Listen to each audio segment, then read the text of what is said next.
ডিব্ৰু-চৈখোৱা ৰাষ্ট্ৰীয় উদ্যানৰ সমীপৰ এখন চৰকাৰী বিদ্যালয়। বিদ্যালয়খনত ৬০জন শিক্ষাৰ্থীৰ বিপৰীতে আছে মাত্ৰ ২জন শিক্ষক। আগন্তুক বাৰিষাত বিদ্যালয়খন খহনীয়াৰ কবলত পৰাৰো আশংকা ৰাইজৰ।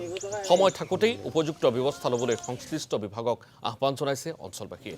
এই মুহূৰ্তত আমি পৰিৱেশটো দেখুৱাইছোঁ, আপোনালোকে প্ৰত্যক্ষ কৰিছে। বাৰিষাত বিদ্যালয়খন খহনীয়াৰ কবলত পৰাৰো আশংকা কৰিছে ৰাইজে। বৰ্তমান একবিংশ শতিকাৰ এখন বিদ্যালয় কোনো ধৰণৰ প্ৰযুক্তিগত দিশ আচলতে ইয়াত সংযোজিত হোৱা নাই আৰু ইয়াত দেখিবলৈ পোৱা গৈছে মুক্ত আকাশৰ তলতেই পাঠদান প্ৰদান কৰি আহিছে শিক্ষকসকলে আৰু সমান্তৰালভাৱে ছাত্ৰ ছাত্ৰীসকলে এনেধৰণে ৰ'দে বৰষুণে শিক্ষা গ্ৰহণ কৰিব লগা এক পৰিস্থিতিৰ সৃষ্টি হৈছে। সতীৰ্থ বিশ্বজিৎ ফুকন আছে। মই আপোনাৰ কাষলৈ গৈছোঁ। হয়, মই এই মুহূৰ্তত উপস্থিত আছোঁ লাইকা পমুৱা প্ৰাথমিক বিদ্যালয়ত আৰু ডিব্ৰু-চৈখোৱা ৰাষ্ট্ৰীয় উদ্যানৰ ভিতৰত থকা লাইকাৰ এইখন এখন বিদ্যালয় আৰু এই বিদ্যালয়খনত ছাত্ৰ ছাত্ৰীসকলে কেনেদৰে পাঠদান কৰে, এই বিদ্যালয়খনত কেনে এটা পৰিৱেশৰ মাজত ছাত্ৰ ছাত্ৰীসকলে শিক্ষা গ্ৰহণ কৰিবলগীয়া হয়, সেই পৰিৱেশ এই মুহূৰ্তত আমি দৰ্শকসকলক দেখুৱাবৰ কাৰণে আমি উপস্থিত হৈছোঁহি।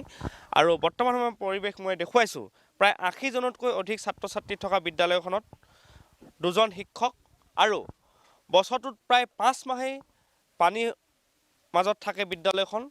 আৰু কেনে এটা পৰিৱেশৰ মাজত এই অঞ্চলৰ ছাত্ৰ ছাত্ৰীসকলে শিক্ষা গ্ৰহণ কৰে, মই এই মুহূৰ্তত শিক্ষকৰ পৰা জানিবলৈ চেষ্টা কৰিম।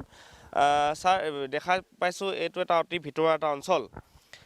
এতিয়া পানী শুকাই আছে, পানী কিছুদিনৰ পিছতে আহিবই। পানী হ'লে কেনেকুৱা পৰিৱেশৰ মাজত আপোনালোকে ছাত্ৰ ছাত্ৰীসকলক শিক্ষা পাঠদান কৰাবলগীয়া হয় বাৰু, আৰু ইয়াত কেনেকুৱা ধৰণৰ আহি যায়? এইখন নদী আপোনালোকে দেখিছে। এই নদীখন ইমানেই সোঁতটো স্পীড হেৰি থাকে, কাৰেণ্টটো থাকে, ইয়াত নাও পাৰ হ'বলৈ অসম্ভৱ হয়। তেনেস্থলত কি হয়, এই নদীৰ ইপাৰে থকা যিটো দুখন গাঁও আছে আৰু এই গাঁওখনৰ তলত থকা দুখন গাঁও, সেই গাঁৱৰ ল'ৰা ছোৱালীবিলাক স্কুল আহিবলৈ অসুবিধা হৈ যায়। আহিবলৈ অসুবিধা নহয়, নাহে আৰু কোনে ৰিক্স ল'ব? ইয়াত যিটো পানী বৈ থাকে, মেচিন নাও ওপৰলৈ যাব নোৱাৰে, তো হাত নাও কেনেকৈ পাৰ হ'ব? যদি কিবা এটা হৈ যায়, কণ শিশুবিলাকৰ অৱস্থা কি হ'ব পাৰে? সেইটোতো ছাত্ৰ ছাত্ৰীৰ টোটেল কিমান? ইয়াত এনৰলমেণ্ট কৰা টোটেল ৰেগুলাৰ ষ্টুডেণ্ট আছে 66 আৰু এনৰল কৰিবলৈ আমি ষ্টপ কৰি থৈছোঁ। এতিয়া এই মাৰ্চ মাহত আমি এনৰল কৰি দিম।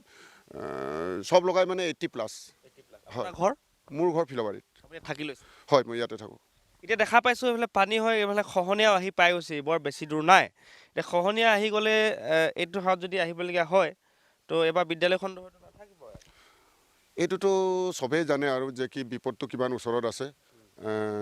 যদি ডাঙৰকৈ পানীটো আহি যায়, তেনেহ'লেতো প্ৰথমবাৰতে এইটো ব্ৰহ্মপুত্ৰৰ বুকুত যাব যেন লাগিছে। গোটেই গাঁওখনে, বিদ্যালয়টো বাদ দিয়ে গোটেই গাঁওখনে যাব।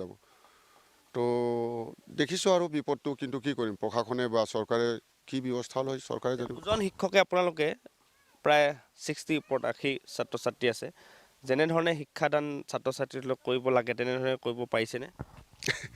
এইটোতো চবেই জানে আৰু এইটোতো সম্ভৱেই নহয় যে য'ত 80জন ল'ৰা ছোৱালী থাকে, তো 66 ল'ৰা ছোৱালী আমাৰ এনৰল কৰা আছে। এনৰল নকৰাখিনিও এতিয়া প্ৰায় ছমাহৰ পৰাই আহি আছে। খালি আমি এনৰল নাই কৰা এইকাৰণে কি বস্তুবিলাক আমি ভাবি আছোঁ কি নিউজ। হয়, ধন্যবাদ জনাইছোঁ বিশ্বজিৎ। আৰু এনেধৰণেই দেখিবলৈ পোৱা গৈছে 2জন শিক্ষকৰ এখন বিদ্যালয় চলিছে আৰু ছাত্ৰ ছাত্ৰীৰ আগন্তুক শৈক্ষিক ভৱিষ্যত কি হ'ব তাৰ প্ৰতি চৰকাৰে গুৰুত্ব দিয়াটো অত্যন্ত প্ৰয়োজন হৈ পৰিছে এই মুহূৰ্তত।